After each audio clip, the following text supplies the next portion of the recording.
When it comes to accessibility, I mean, as designers, the architecture we make has an audience, and that audience should be everyone. It should include everyone, regardless of their abilities or what they think or their gender or any of that. And I think if we don't make spaces that are accessible for people, spaces that everyone can experience in a similar way, then that's where our architecture fails. It falls on its face.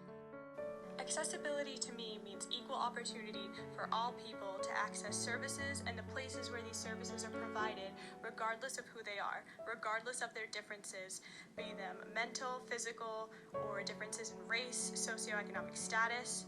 It's about everyone having the same ease of access to everything.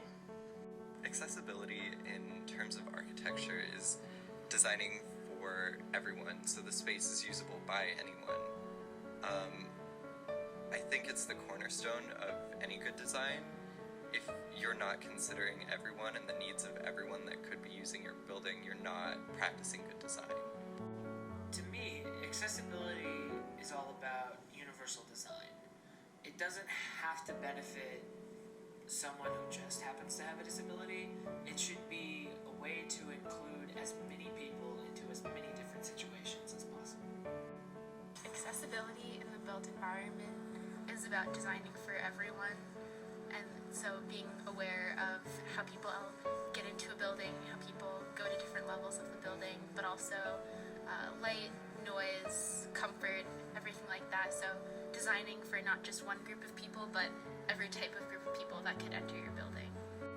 More broadly, it's part of a discussion about inclusion. I think that's something that's just happening in our society, and it's an ethical imperative we have to make sure that no one's really left out of the conversation.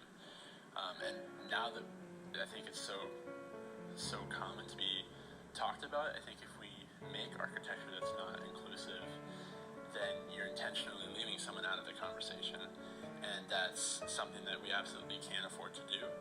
And I think it's something that should become so normal and so expected of people to be inclusive that it's something